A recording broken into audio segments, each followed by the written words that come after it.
Good morning, everyone. Michael the Maven, and in today's episode of the Maven Nation Photography Podcast, we're going to be talking about how many lenses are too many, either to bring with you onto a photo shoot, as well as to own, and at what point you should be selling them. First, let me say thank you to our sponsor, Proven Nutrition. They make an incredible energy drink that I use every time I work out. It's low glycemic, no caffeine, it has electrolytes, amino acids, herbs that will help you speed your recovery. It's a really outstanding product. It tastes amazing. They have agreed to send you a free sample if you want to try it out. Just cover shipping and handling. I'll put that link in the description. Thank you, Proven Nutrition.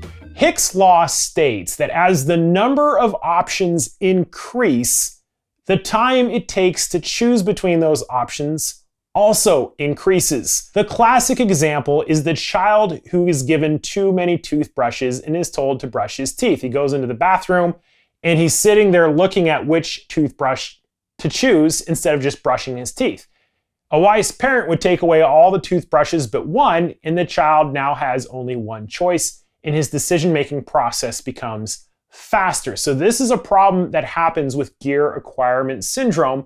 And as many of you know, I'm a big fan of efficiency. I wrote a book on efficiency called the Efficiency Playbook. It's on Amazon if you guys want to check it out.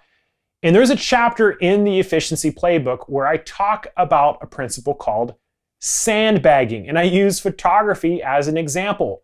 Sandbagging to me is that when a photographer starts to over-prepare, he becomes less and less efficient. He starts bringing so much gear that he cannot possibly use all that gear in one shoot, but he brings it anyway, and it slows him down in terms of preparing, in terms of moving around on the shoot, in unpacking when he's done. There's nothing productive about it. So there has to be this balance between the amount of gear that you bring and maximizing productivity. Now, I don't know what the exact law or term is, but it feels like this is something in economics. So if you guys can help me with which law this is, I would really appreciate it. It sort of feels like the law of diminishing marginal utility. So the idea is on lenses is that as you acquire more and more lenses, you are less and less able to use them all. In the beginning, as a photographer, you probably had one lens and you used it 100% of the time. And at some point you probably upgraded and now you have two lenses. Maybe you're using them 50-50 or 70-30.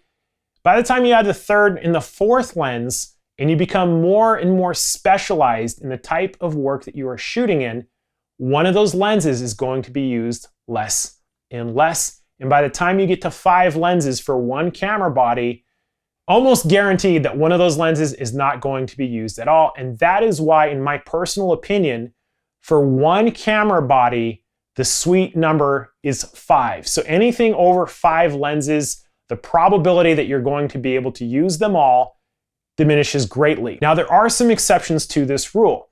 Obviously, if you're a cinematographer, you're going to have a case full of primes, from 14, 24, 35, 50, and 85, a 105, maybe a telephoto. And so you have all these lenses, but the truth of the matter is cinematographers typically have an assistant who is managing those lenses, the second AC. It's his job to change the lenses, and so the cinematographer is able to deal with things like lighting and composition, which are really important in filmmaking. As a wedding photographer, I almost always shot with 2 camera bodies. So I'd wear a double strap, I'd have a 24-70 on one and a 70-200 on the other, and I could change between both of those pretty quickly. In fact, I prefer 2 camera bodies with 4 lenses for a wedding shoot way over one body with 5 lenses. So a lot of this has to do with the type of the subject matter that you're shooting, but in the thousands and thousands of students that I've taught over the years, and I've seen many of them become specialists, they typically gravitate towards one specific lens. For example, in astrophotography, it's almost always a wide-angle prime. Portrait photographers typically like an 85 prime.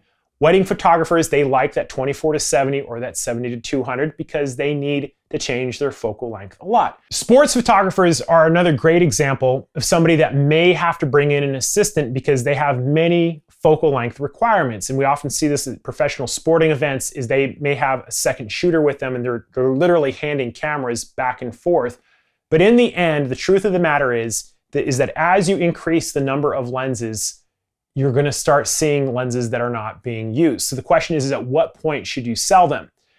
Ask yourself the question, if you have any lenses in your arsenal that you have not used within a year and you have no plans to shoot with in the next year, that is a lens you should probably sell. If it's been 2 years since you've used that lens, absolutely, positively sell it. Take the money and apply it to a lens that you would use. And you need to really become almost cold-hearted about it in order for this to be efficient. Otherwise, I have all these Canon lenses and I'm thinking about it right now. I probably have $15,000 to $20,000 of Canon lenses just sitting there that I haven't used in a long time. I'm like, why am I hanging on to them if I'm not shooting Canonates? So I'm going to sell those lenses and upgrade to some of these other ones that I want. I'm going to take some of my own advice. And that's the reason why I am making this podcast now, is that in the end, you are only one person if you're shooting by yourself, and you're not going to be able to use dozens of lenses regularly. Some of those are going to be sitting. It'd be better to rent them if you ever did need them. So one question that sometimes comes up is how many lenses should you be bringing on a shoot? My rule of thumb is that if you're shooting for 45 minutes or less, you should bring one lens with you. You just don't have time to change that lens over and over. You're going to take yourself out of the shooting. I like to wait until I have 2 hours of shooting before I bring a second lens, and only in very rare cases where I might have multiple cameras, for example, will I bring more than 3 lenses. So that's the train of thought. If you bring a second body, then it makes more sense to bring 3 or 4, but the truth of the matter is you can only carry so much stuff. So I believe the sweet spot is 1 lens per 45 minutes of shooting. Bring an assistant if you have more than 4 lenses. If you haven't used the lens in 1.5 to 2 years, it's probably time to sell it. So in any event, that is my advice on how many lenses are too many. Thank you guys for listening. I love your comments and questions, and I look forward to seeing you next time on the Maven Nation. Till then, take care.